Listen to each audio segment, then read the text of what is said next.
Bon, il faut que je vous parle de deux trucs assez incroyables qui pourraient vous permettre de faire des grosses économies d'argent. Alors ça concerne dans un premier temps les abonnements électriques de votre fournisseur d'électricité, et dans un deuxième temps ça concerne les ballons d'eau chaude pour avoir de l'eau chaude. Alors en fait il y a quelques temps, il y a mes parents qui ont voulu changer d'abonnement électrique, et je me souviens que sur une des vidéos qu'on avait faites sur l'autoconsommation électrique par rapport aux panneaux solaires, dans les commentaires il y avait un abonné, ou peut-être même plusieurs, qui nous avait dit faites attention parce que les abonnements parfois heure pleine, heure creuse sont moins intéressants financièrement que l'abonnement au tarif plein.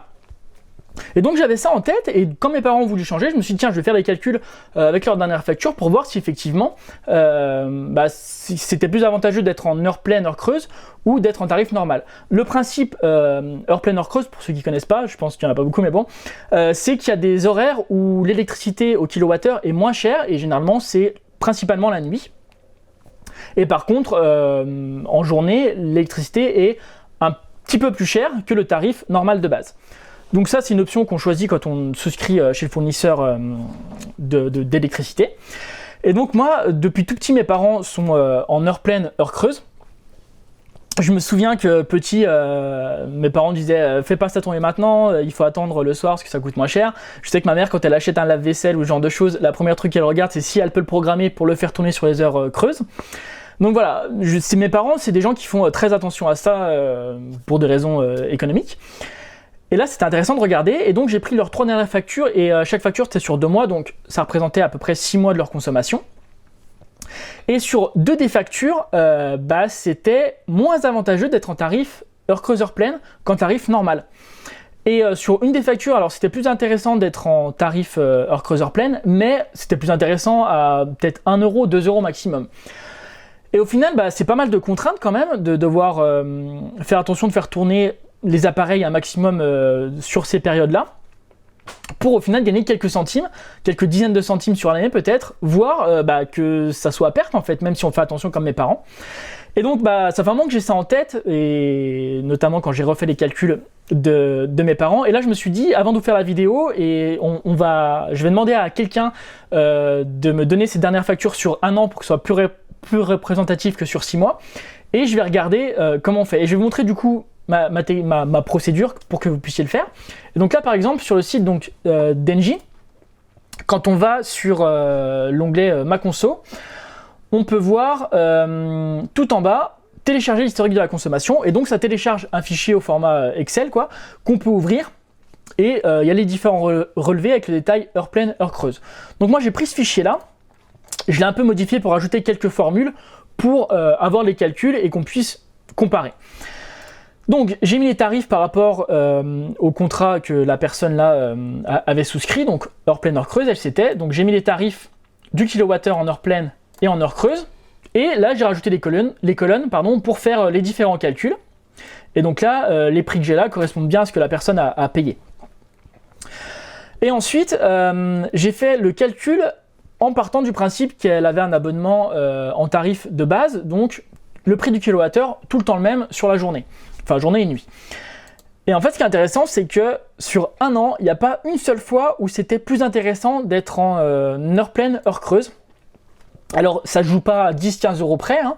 Souvent c'est 1 euro ou moins d'1 euro, mais quand même, ça reste plus cher d'être en heure creuse, heure pleine, alors que ça te demande un effort, même si c'est pas un effort surhumain, mais ça demande de l'organisation, et ça crée des contraintes en plus, pour finalement en plus payer plus cher. Donc c'est complètement aberrant, je trouve. Et l'autre truc qui m'a vraiment fait halluciner quand j'ai été justement sur le site là d'Engie pour regarder un petit peu les relevés de consommation, c'est qu'on a un endroit où on peut aller voir heure creuse, utilisation des heures creuses. Donc ça, je pense, c'est notamment quand on a un compteur Linky, peut-être que ce ne sera pas disponible pour tout le monde, mais voilà. En tout cas, il y a un truc super intéressant que j'ai vu, qui m'a un peu révolté. C'est que voilà, on peut choisir les périodes, et ça nous donne la répartition de la consommation, partie des heures creuses et partie des heures pleines. Donc là on voit que sur ce mois de octobre-novembre, la personne a plutôt consommé des heures pleines, et seulement 41% des kilowattheures que la personne a consommé c'était pendant les heures creuses. Et on voit qu'il y a une petite note d'Engie qui nous dit voilà, c'est pas top, et on a mis une petite plante là qui fait la gueule. Elle est pas en train de mourir, mais on voit qu'elle est pas en super forme.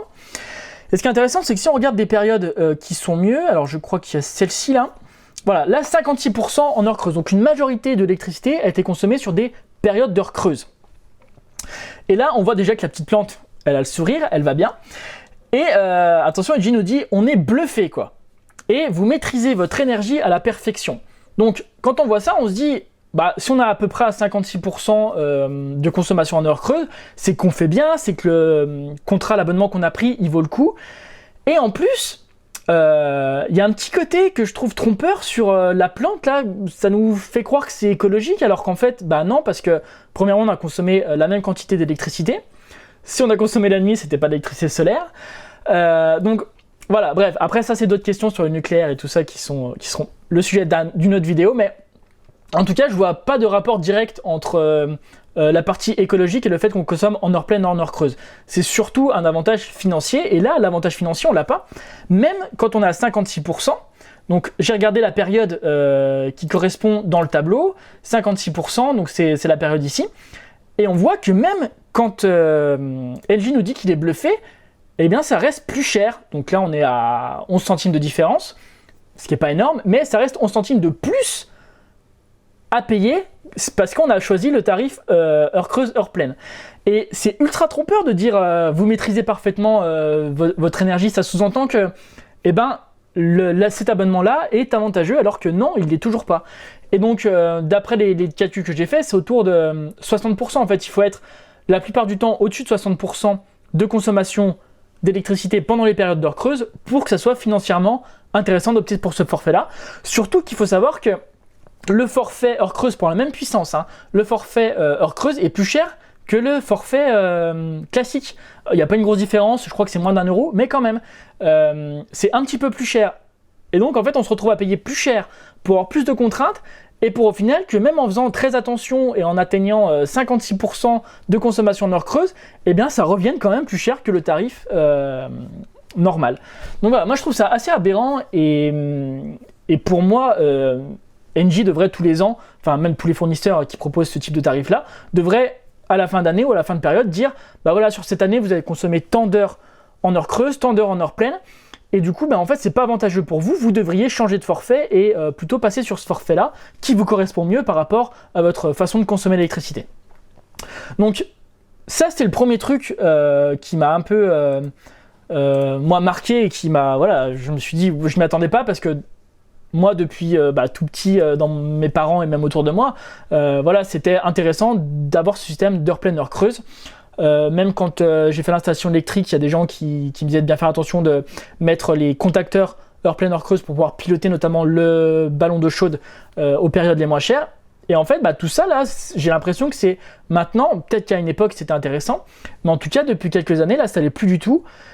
Et c'est intéressant de se poser la question, c'est pour ça que je fais aussi la vidéo, pour que vous posiez la question, vous vérifiez, c'est assez facile, hein, on trouve les tarifs assez facilement, donc soit dans votre contrat, soit sur internet, vous tapez tarif par rapport à votre fournisseur et vous allez trouver, et facilement on peut comparer. Et voilà, moi je vous encourage à comparer, idéalement sur un an, parce que y a des périodes, par exemple l'hiver, où on a une consommation qui est un peu différente de l'électricité.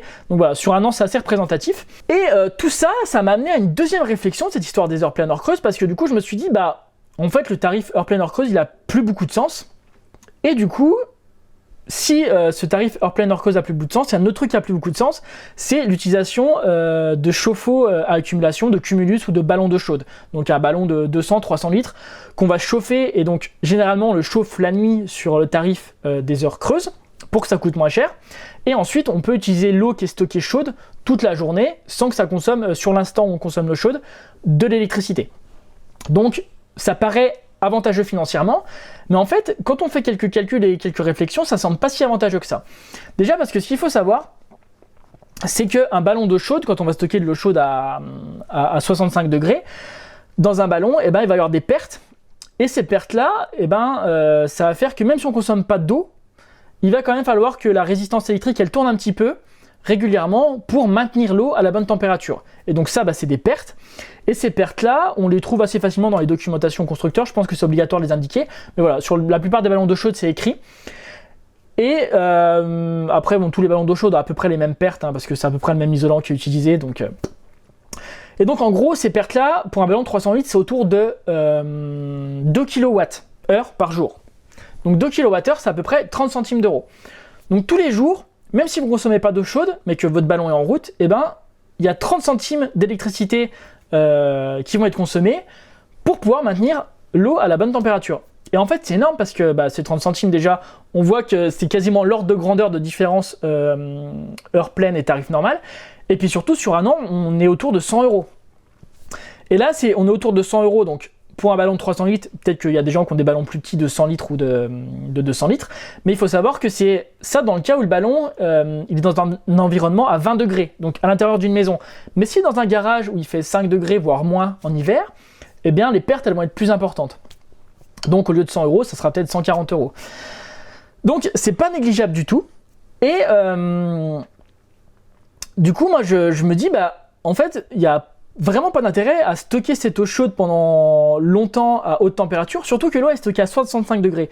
Pourquoi 65? C'est parce que sinon il peut y avoir la légionellose, qui est une bactérie, si je dis pas de bêtises, qui se développe dans l'eau stagnante. Et en fait le ballon c'est de l'eau stagnante parce que les 300 litres ils vont rester un moment, et même s'il y a une partie de l'eau qui est renouvelée chaque jour, il y a une partie qui n'est pas renouvelée. Donc il faut absolument que l'eau elle soit à une certaine température pour pas que ces bactéries se développent et pour pas qu'il y ait de risque de maladie, notamment quand on se douche et qu'on respire l'eau, la vapeur d'eau en fait.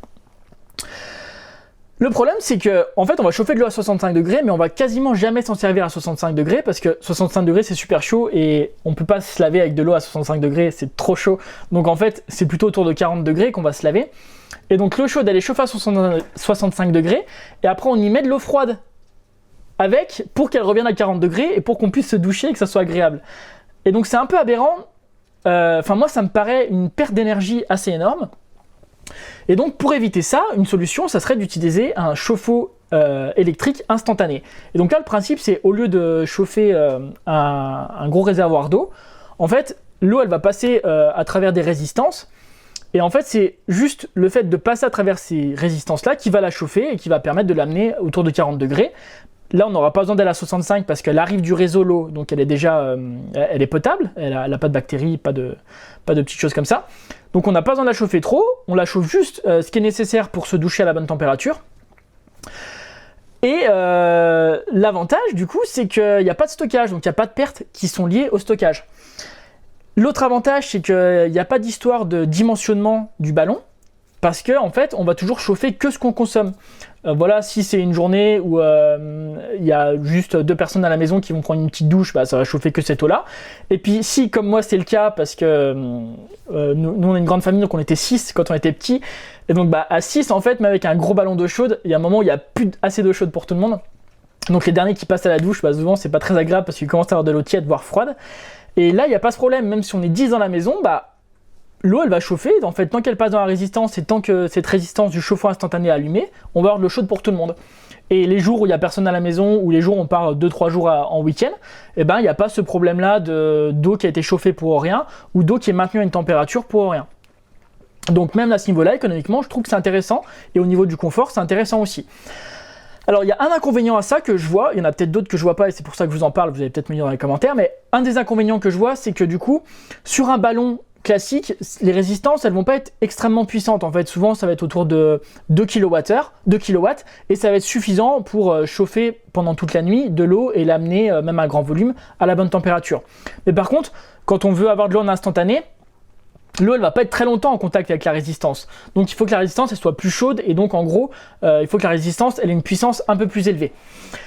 Ce qui fait que c'est possible que l'abonnement qu'on a et qui convient avec un ballon d'eau chaude ne convienne pas avec un chauffe-eau instantané.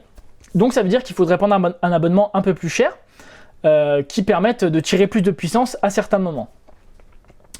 Mais le fait de prendre un abonnement plus puissant, c'est juste une question de puissance instantanée. C'est juste un moment où on va avoir besoin de beaucoup de puissance. On va devoir changer d'abonnement peut-être pour avoir une puissance instantanée plus élevée. Et donc c'est plus cher de changer d'abonnement. Mais c'est seulement 3 € de plus si on prend l'abonnement juste au-dessus. Donc si on passe par exemple de 6 à 9 ou de 9 à 12. Et donc 3 € par mois en plus, ça fait que 40 € à l'année. Et on voit que 40 € à l'année, ça reste plus économique que les 100 € par an de pertes qui sont dues au ballon d'eau chaude. Et là-dedans, il n'y a pas tous les autres trucs que je vous ai dit. Donc, pour moi, ça me paraît la solution la plus adaptée, la plus économique, à partir du moment où on n'est plus en tarif heure pleine, heure creuse. Et donc vu qu'a priori le tarif Heure pleine Heure creuse a plus beaucoup de sens de nos jours et vraiment dans la plupart des cas est pas très intéressant, eh ben ça vaut le coup je trouve de se poser la question, et c'est pour ça que je vais en parler, parce que peut-être qu'il y a d'autres inconvénients que je vois pas au chauffe-eau instantané que je connais pas, et je suis sûr dans les abonnés il y en a qui vont en avoir, donc c'est intéressant d'avoir vos retours en commentaire. Peut-être des gens qui sont passés de l'un à l'autre ou qui sont revenus en arrière parce qu'ils trouvaient qu'il y avait des avantages au ballon, au stockage, que je vois peut-être pas là maintenant. Donc voilà, ça m'intéresse beaucoup, donc j'ai hâte de lire vos commentaires à ce sujet-là. J'espère que ça vous aura donné des idées et que ça vous aura montré que des fois il faut remettre un peu en question, parce que c'est vrai que moi le ballon c'est un peu le truc je sais pas, qui est classique, qu'on retrouve dans beaucoup de maisons, et donc on aurait tendance, quand on fait des travaux de rénovation, à se dire il va me falloir remettre un ballon d'eau chaude, ou quand il est en panne à le changer, alors qu'en fait c'est peut-être pas la bonne démarche à avoir, et voilà, de se poser un peu, de reprendre les calculs et de comparer un peu les différentes solutions. Ça peut être super intéressant, et j'ai hâte d'en discuter avec vous dans les commentaires et d'avoir vos avis là-dessus. Si vous ne me connaissez pas, moi c'est Kevin, j'ai une chaîne YouTube comme un pingouin dans le désert sur la construction de ma maison dans laquelle je suis là. Donc il y a tous les détails de la construction de la maison, et il y a plein de choses comme ça, des réflexions sur la consommation énergétique, sur les panneaux solaires, les panneaux thermiques, les ballons d'eau chaude, etc. Donc plein de choses. Donc si ça vous intéresse, n'hésitez pas à aller fouiller dans les vidéos et fouiller sur la chaîne. Et puis moi je vous dis à bientôt les pingouins!